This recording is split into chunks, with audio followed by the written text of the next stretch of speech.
Hey guys, just wanted to show you my knife collection. I'm gonna start making videos. It's something I've always wanted to do. I know a lot of people do, it's not a big deal, but it's something I've always wanted to do, but never gotten around to, for one reason or another. Um, I tend to ramble, so I don't know how long this is gonna be, but yeah, I'm gonna start off by showing you the first box I got. I don't have a tripod, by the way. Um, I'm gonna try to keep this as steady as I can, but no promises. This is what I keep all sort of my EDC gear. Um, yeah, this isn't really going to be a complete knife, solely knife collection update. It'll probably be everything that I, kind of use. Um, anyway, so this is what I keep, the stuff that rotates a lot, um, as far as gear goes, and it's just a cigar box that I put one of those little non-slip pads in. So right here we got two Leatherman PS4 and a P4 squirts. We got a 4.7's mini AA XPG2 version. Preon. This is probably my most used flashlight. I use this all the time. Lately I've been carrying this on the Maritac AA Revision 1. Rev 2 never worked for me. Just gave up on that. But yeah, the Preon. This thing has been through a lot, and it's starting to show wear, but I like that, so it's not a big deal. So this is what's been sort of taking over. I got some anti-loops in there, which is working out fine. This is a Victorinox Pioneer. It came with a watch that I got for graduation. Honestly, I don't carry this a lot. I don't know why, but it's just, I don't know, too big for my taste for a little small pocket knife. So I got that one. This one has not left my pocket since I got it. It's a Victorinox Cadet in Blue Alex. This thing is gorgeous. Like, just look at that. That's beautiful. It's got like a couple dings on it from the previous owner, but I mean, I got it for a sweet price, in my opinion, and yeah, it's just sweet. Like, if this thing came with scissors, like if they ditched the nail file and I don't know, the can opener. I mean, I've used the can opener once or twice, but yeah, if they did like just a blade, bottle opener, and scissors, I don't know, I might not need to carry. Well, I mean, nobody. Yeah, we need to carry knives. I might not carry as many knives as I do at one time, but yeah. So that's the Blue Cadet. This thing might be my favorite knife. Yeah. This is Mini Champ Victorinox that I did some G10 scales on. It was my first attempt at doing G10 scales. I mean, it came out alright. I didn't use any textured G10, it's just kind of smooth up here. I'm meaning to kind of sand it down. The oil that I put on it never really took. This camera does not want to focus. Alright, there we go. As you can see, there's a couple spots that aren't as equally colored, but maybe I'll sand that down smooth to get it nice and evenly colored. I put a box knot lanyard on it that I put a little 40 caliber bullet on, sawed it down. I got the idea from Sherman 614. But yeah, I thought it was like nice. I use this a lot. Lately though, just because I like the looks of it better, I've been carrying a G10 Classic that I did a while back, and it's also got the lanyard on it with a bead. This one's brass. The other one, I don't know what it was. It was like some steel or nickel plated or whatever. But yeah, this thing is awesome. Everyone needs to have a Victorinox Classic, in my opinion. You're not a knife collector if you don't have any Victorinox Classics, in my opinion. I'm just kidding. You collect whatever you want, but yeah, these things are sweet. And this one I just did today is a Victorinox Executive. I put some more orange G10 scales on it. This is peel ply, by the way. It's really coarse and really grippy. This one came out pretty good, just like the Classic. I didn't really show the detail on that one. The camera has a hard time picking up the orange G10 or focusing in on it. Let's see if I can get it kind of better. Yeah. Yeah, the fit and finish is a little bit better on this one. I spent a little bit more time on it than I have on other G10 scales. Originally, I was going to put some medium textured black G10 on this, but then I realized it has this cool orange peeler on it. Here, I'm going to put this down for a second. There, you get to see the rest of my basement. Yeah, it's got this cool serrated blade orange peeler screwdriver on it, and I just couldn't bring myself to put black on it when I had orange, because it's peeling oranges, you know. So that's just going to look so cool when I peel oranges with my orange G10 Executive. This is a Hinderer Brass Investigator pen that I got. I lost my first pen that I really EDC'd, which was a Fisher Exmark. That thing I carried a lot, and then I honestly just don't know where it went. I just stopped looking for it after a while, but that thing was awesome. Anyway, this thing I like even better. I like heavy pens. I don't know, I guess I feel like it weighs my hand down better, and I write steadier. But yeah, this is the Brass Investigator. This thing is sweet. I put some O-rings on it, just to make it sort of nicer to write with. It's more comfortable, in my opinion. Yeah, the focusing on this camera really sucks. That's alright though, but yeah, so just 10 O-rings. It's nice. You know, unscrew that, you got the pen there. Cap screws on the back, or the little Kubotan tip, glass breaker tip, whatever. Yeah, I love this pen. I have carried it ever since I got it a couple months ago, and it's sweet. Last thing in this box is a little bottle opener I made. Out of some scrap steel I just had laying around. I felt like making something one night. It works. I kind of got to file down that little nub there. It's supposed to be a little bit thinner, but you know, I call it the bottle driver. It's kind of lame. I tried to put a little screwdriver tip on there, but I mean the steel isn't heat treated, or if it was, it's not heat treated properly. So the screwdriver probably would just bend and, you know, get all dinged up if I tried to use it. But the bottle opener part, that works. Yeah, so pretty cool. So that's the EDC box. I'll just move that over there. This is the Swiss Army box, Swiss Army knife box, with, I'm sorry, I'm coughing, that must be distracting, by the way.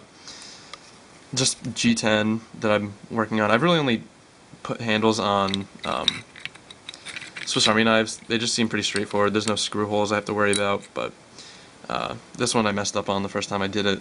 I drilled one of the holes all the way through. This is supposed to be for the Mini Champ. Yeah, I drilled a hole all the way through it, and I was going to leave it, but then I realized that would bug me, so I just made a whole new scale. Yeah, so I got some blue G10, black G10, and my last orange G10 scale. Got a bunch of scrap G10 from, you know, just leftover parts after I've been making scales for these, so got to figure out something to do with those. Anyway, so this is my Swiss Army knife box. Hopefully I'm going to get more Swiss Army knives. I love Victorinox. Wenger's never hit it for me, for whatever reason, and I heard they're going out of business, but I don't know. Victorinox is... I just like them better. This is the Altimeter. I honestly don't know why I have this. I just kind of found it one day in my house. Neither of my parents knew whose it belonged to. They were like, hey, go for it, you can have it. So that's kind of cool. It tells you the elevation. Right now, we're not at 500 something feet. I'm like pretty much at sea level at my house. Not really, but not 500 feet above it. It honestly has to do with just barometric pressure, I think. But, you know, everything's there. It's awesome. I've taken this hiking a couple times. I think this is the Spartan. I could be wrong. I really haven't bothered looking up which one this is. It's an old beat up one that I just kind of found on a camping trip once. You know, I don't think you've had a childhood camping trip experience unless you found a Swiss Army knife at a campground or something. So yeah, hopefully I can clean this up a little bit better than it is right now. Maybe put some handles on it just because these ones are all beat up. Here's a cool little Swiss Army knife. Everyone thinks this is a classic whenever I show it to them, but it's not. It's the Rover. It doesn't have scissors. It's got, sorry, whoa, that's just weird. Yeah, it's got the bottle opener instead of the scissors, and instead of the main blade, it's got the little emergency Wharncliffe blade. This is tough to get out with my hands, but yeah, it looks like that. It's sharp. Yeah, this thing's cool. I got it for like $3 on eBay. It's called the Rover. I think I said that already, but I'm not sure. This is the Cavalier. Cavalier. I don't know how to pronounce that properly. But yeah, this is another discontinued model. I don't know if the Rover is, but this one definitely is. It's got scissors. There's the main blade. Top one's the cuticle pusher. There's a little ruler, screwdriver, and then nail file. I don't feel like taking these tools out. It's too tough with one hand. But yeah, so there's those. This is the sort of my beater classic that I use to shape all the scales just to get it finer fit and finish. Like I put them on this before I would put them on something like that, so I get it's like the same size scale. Yeah, this one just, I don't really care about this one as far as the tools go, so if I accidentally file into the blade, you know, no big deal. I mean, yeah, it's just sort of my measuring, I guess you would say, one, or my prototyping SAK. Those are all the leftover scales. I always drill through them just to get the holes right on the G10. That helps. It sucks that you have to sacrifice a scale, but whatever. And then I've got all the leftover toothpicks and tweezers, which I don't really feel like I ever use, so I've not invested the time or effort into learning how to incorporate those into the G10. Yeah, so that's not a big deal. So that's it for the Swiss Army knife ones. Now this is the cool box. I made this box with my dad. We put our own little latch on it, hinges and everything. These are my nice knives. Well, I mean, Swiss Army knives, other knives in the EDC box, those are nice knives, but these are the ones that are sort of the, you know, like collection knives. As you can probably tell, I like blue knives. I'm starting to get into orange ones, but not as much. Anyway, so I'll go from left to right. Here we go with the Spyderco Tenacious in blue G10. Sorry, that's a dirty blade. Yeah, I don't know if these are ever going to become collectible or worth anything significantly more than a regular Tenacious, but I really like the blue G10 on this, and I always wanted to get one. And I found one for a really sweet price the other day. Well, not the other day, wow, why did I say other day? Other month. And so I picked it up. I've never used this thing past like the first 2 days I got it. There's honestly nothing wrong with it. I love the Tenacious, but these other knives I like a lot better for EDC, in general, cutting tasks. So there's that one. And another one right now that I don't really EDC a lot is the Delica. It's fine. It's honestly a great size. Steel's awesome. I love the G10. Just not a big fan of the back lock or lock back, and the FRN is fine. But yeah, I just like carrying these other knives better. One knife that I don't carry, I wish I could carry this thing, is the Spyderco Smallfly in blue G10. I'm not in a state where it's legal to carry balisongs, but this thing is sweet. I got this for my birthday, and oh, it's just so smooth. Like, this thing is just killer. I love it. Yeah, it's got the spring latch, which is awesome. Yeah. I think they're out of these now. There's a short run of these on Blade HQ. But yeah, so that is just one sweet valley. Next knife, Spyderco Sage. A lot of people don't like the Sage 3. This is the Sage 3. I really like it. Not just because it's a blue G10, but I really like the lock on it. It is super smooth. Like, oh, that's just nice. Yeah, so Sage 3 S30V made in Taichung, Taiwan. You can't really see that. I don't feel like trying to focus that. But, oh my god, this thing is just so sweet. Wire clip. I love the wire clip. This one's deep carry. The only problem I have with it is it kind of shifts over a little bit and wiggles, but you know, that isn't a big deal. No blade play. There was a little bit when I got it, but honestly, you tighten it up. Blade centering isn't too bad. Yeah, I don't feel like focusing that. Sorry, guys. But yeah, this thing is comfortable. I love carrying this thing. It's got a couple scratches on it, as you can see. One of my users. Yeah, it's awesome. So Sage 3, that's a sweet knife. This one, it's tied for my favorite Spyderco. The Manix 2 Lightweight. This is the first real nice Spyderco I got, and I carried this so much. It is awesome. CTS BD1, just a great steel, easy to sharpen, pretty rust resistant, ball bearing lock, so smooth, wire clip. This thing's pinned together. I heard a lot of people didn't like the pin one, and I know there's a screw, or a Torx pivot version out, but this thing, after all the use I put it through, carrying it for months on end, it hasn't gotten any blade play. I think it's pretty centered.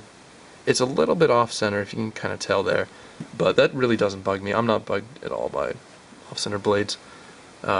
This one I got recently, Spyderco Junior. I recently graduated. I got some graduation money. I've always wanted one of these. They've just been a little bit out of my price range, but I figured other people were giving me graduation money, so, you know, they kind of bought it for me, I guess. Yeah, this thing is awesome. It's made in Japan. It's got a nice finger choil, VG10. I had this rust on me a little bit, but that's because it was inside my waistband on my gym shorts when I was working out, but that, honestly, any knife would rust under sweat conditions. So yeah, this thing I've been carrying for probably the past, I want to say, like 2 or 3 weeks. But yeah, it's awesome. Just compression lock. And honestly, everyone, you know, people have mixed opinions on this knife, but I really love it. And it carries great. I think it's got some crud on there from, I was out in the woods with it the other day, yesterday, and it probably got a little dirty, but that's okay. So next knife, you know, actually I'm going to save that one. This one, Kershaw Leek, 1660 G10 version, S30V, you know, really aggressive G10. I thought I'd like this more than I did. I mean, don't get me wrong, this is a sweet knife. Sharp, yeah, S30V made in America, which I love. I'm not a big, like, that's a deciding factor for me. It's not a deciding factor for me if a knife is made in the USA, like, that's China, Seki City, USA, Taiwan, USA, Japan, USA. It's not a big deal. As long as the knife is quality, I believe, you know, whoever made it deserves to be paid. Hopefully that they're getting paid. Yeah. You know, speed assist on this thing, wicked fast. I like it. You know, it's thick enough for me. Stone washed on the blade, or stone washing. It's pretty nice, I guess. Yeah, that's not going to focus. Yeah, I like it. It's fine. The safety on it, I always forget to put on or don't put on. It's not a big deal. Alright, this next knife. This might be the most beautiful knife I have. This thing is freaking sweet. If I could carry this legally, I would carry this every day, sell all my other knives, and just keep this thing. The Benchmade Model 51 Morpho. Holy crap, this thing is beautiful. Titanium liners, you know, blue, black G10, D2 tool steel, just a beautiful finish on this thing. Made in USA, spring latch, titanium pocket clip, which is just, oh my god. This knife, just sweet. Yeah. I've cut myself a bunch flipping this. I'm not the world's best flipper. I'm not a great flipper, but I mean, I'd say I'm average. You know, I can do, like, I don't want to do it now just because I'm filming through a camera right now. Maybe when I get a tripod later. Yeah, I'm filming through a small digital camera right now. But yeah, you know, aerials, rollovers, sort of stuff like that. I can kind of do all that. Yeah. I'm not going to put this back one-handed. That would just be ridiculous to try to do that. So those are those knives that are in boxes. You know, I'll use this as a background. I'm just going to kind of show the other knives that I just have laying around, not in any specific place. This one actually goes in my Maxpedition Micro EDC organizer, Fulton Minimalist. I put my own little sort of finish on there. It looks really crappy through this camera, but it's a lot better in person. It was bead blasted when you get it, but I put a slight polish on it. You can kind of see the reflection of the box there, and then of the little rivet there. Yeah, it rusted all the time on me when it came from factory. I can't remember the steel on it. It's like 5 CR17 or something like that. But this thing rusted all the time. And as soon as I polished that blade up, it hasn't rusted once. Yeah, this thing is... I took the lanyard off just because I didn't like that. You know, 3 fingers fine. I can kind of tuck this under that little... right there. But this is a sweet knife. I keep that in my little bag, which I keep in another bag, which is usually on me. This is a knockoff. I think Schrade makes these. It's basically the Wader model from Victorinox, but it's made in Germany. And it was like $3 at a knife shop, and I was like, you know, what the hell, I'll buy it. Yeah, bottle opener, corkscrew, knife, tweezers, and a toothpick. The tweezers on this are so bad. Like, they're just... I don't know if you can see that, but it's basically one piece of metal that's just been folded over. It's horrible. But, I mean, it's a functioning knife. It's relatively sharp. So I keep that on there. This is the first knife I ever did work on, and it was actually my first ever EDC knife. Not this specific one, but the Kershaw Chill. This thing, I really like these knives. They're made in China. They're not great, but I don't know, just a lot of sentimental value. Again, I tried to texture the G10, but you know, then I realized it was, I don't even know, like a 1/16 of an inch thick, maybe even 1/32, probably not, but yeah, so that didn't work out too great. So I want to get another one of these, because I gave my first Chill away to a friend, but I tried to acid etch the blade, which, I don't know if you can see it. I'll try to focus that. Yeah, that's not going to happen. Maybe if I put it down. There we go. Yeah. It doesn't look all that bad, you know. I like it. Or I liked it, and then I had to butcher it. Oh, that's just ugly. Oh, jeez. Yeah. And I think I stopped because I didn't bother taking the pocket clip off. But yeah, you can see how thin those scales are. It is just it's destined to fail from the start. But yeah, the Chill's actually a really sweet knife. You could say it's pretty chill. Yeah, sorry about that. Flipper, pocket clip, it worked. Another one that I used to EDC was the Grasshopper before I started getting serious into EDC and knife collecting. Grasshopper's fine, you know. It's tough to open one-handed. I'm not going to try. I'll probably cut myself knowing my luck on this trying to film. But yeah, this thing worked. It was sharpened easily. It's all banged up from being in my pocket all the time.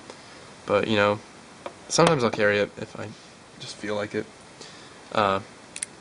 This is the Sanren Moose 710. I got this thing when it was like $7, and now I wanted to get another one, but I think I saw they were like up in the $20 range now. Maybe not, but yeah, this thing is pretty cool. As you can see, I did like a tiger stripe pattern with a... Wow, I can't flick that knife out on camera. I did this little tiger stripe pattern with acid etching. It looks kind of cool. But then I put it back together, and I just can't get rid of the blade play. Honestly, I can't remember if it had blade play when I got it. There we go. But this thing is really smooth, actually. Like, when I disengage with the lock, for the most part, it just swings right down. No, it is not doing that. There you go. But yeah, this thing was pretty sweet for what it was. I mean, for $7, I just carried this a lot. It worked. I think it was like AUS 8 steel. And now, this thing I found when I was out bird hunting with my grandfather once. It's a Schrade old timer. It's just a, you know, medium quality, I guess I'd say. Big trapper style blade. It's got like a spay blade and a clip point. I mean, hey, it's a free knife, so that's cool. It was all beat up, dull, So I sharpened that up. I'll probably give it back to him in all honesty. Or not back to him, but just give it to my grandfather because he thought it was kind of cool. But obviously, you know, being a grandfather, he gave it to me just because he was like that, which is cool. But so yeah, those are the all the knives I have on me right now. Yeah, I recently got this just because I like flipping these. Let's see if I can do kind of something cool here. Ah, dang it. That was alright. Yeah, filming and trying to do this, not going to happen. But yeah, I want to get a BB Barfly one, but for now this thing does just alright. Actually, this camera doesn't have that bad of a macro setting. That's kind of cool. Yeah, so those are the knives I have on me right now. Hopefully, you know, I have some knives coming soon. Hopefully the collection will grow. On the way right now, I have a Spyderco Urban. I got it off Sierra Trading Post for like 40 bucks, which is not bad at all, considering those things are way overpriced for what they are, and I always wanted one, but I never wanted to drop like 85 bucks for one. And now that I was like, you know, if this thing was 40 bucks, I'd get it, like, in a heartbeat. And now it's 40 bucks. Well, it was at the time that I got it, so I'm all over that. That thing, that's just, I can't wait to get that. It'll, you know, sort of help my Orange G10 collection go. Yeah, so thanks for watching, guys.